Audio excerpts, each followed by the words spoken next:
আসসালামু আলাইকুম বন্ধুরা, welcome back to my channel. আশা করছি সবাই খুব ভালো আছেন। আলহামদুলিল্লাহ আমরাও খুব ভালো আছি। তো আজকে চলে এসেছি সকালের একটা নাস্তা নিয়ে। আজকে বানিয়ে দেখাবো মটরশুঁটির কচুরি, যেটা শীতকালীন খুব জনপ্রিয় একটা খাবার। তার জন্য প্রথমে আমি একটা বলে কিছুটা ময়দা নিয়ে নিয়েছি, তাতে একটু লবণ দিয়ে দিয়েছি আর কিছুটা সাদা তেল দিয়ে দিয়েছি। দেওয়ার পর ময়দাটাকে ভালো করে প্রথমে তেলের সঙ্গে ময়দার সঙ্গে ভালো করে মাখিয়ে নিয়েছি।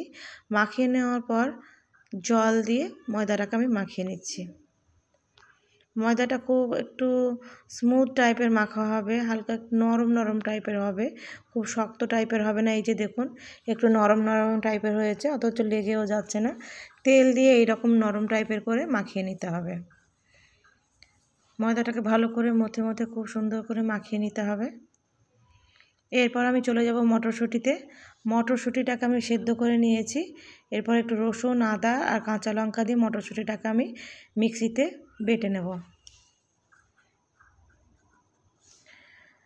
মিক্সিতে ভালো করে এটা ব্লেন্ড করার পর এটাকে আবার কড়াইয়ে ভালো করে আমি পেঁয়াজ কুচি, লঙ্কা কুচি, গোটা জিরে ফোড়ন দিয়ে ভেজে একটু জলটাকে শুকিয়ে নেব। হয়ে গেছে আমার মটরশুঁটিটা ব্লেন্ড করা। এরপর আমি কড়াইতে একটু তেল দিয়ে দেব। তেল দেওয়ার পর দিয়ে দিলাম জিরে, পেঁয়াজ কুচি দিয়ে ভালো করে এটাকে নেড়ে নেব।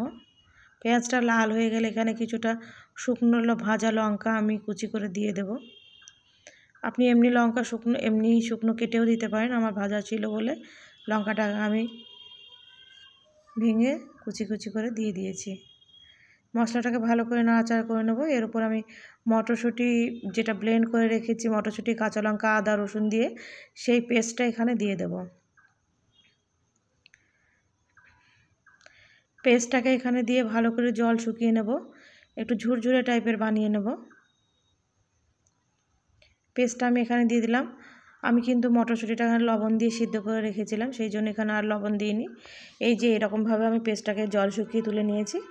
এবার ময়দার লেচি করে, লেচির মধ্যে যেমন আলুর পুর দিয়ে আলু পরোটা বানাই সেই রকম লেচির মধ্যে আমি মটরশুঁটির পুরটা দিয়ে আমি পুরিগুলোকে বেলে নিচ্ছি। এখানে আমি বেলিনি, আমি লেচিগুলো করে দিচ্ছিলাম। এখানে আমার শাশুড়ি বেলে দিচ্ছিল। তো কড়াইতে তেল দিয়ে তেল গরম হয়ে গেছে, এখানে আমি পুরিগুলো আস্তে আস্তে ভেজে নেব।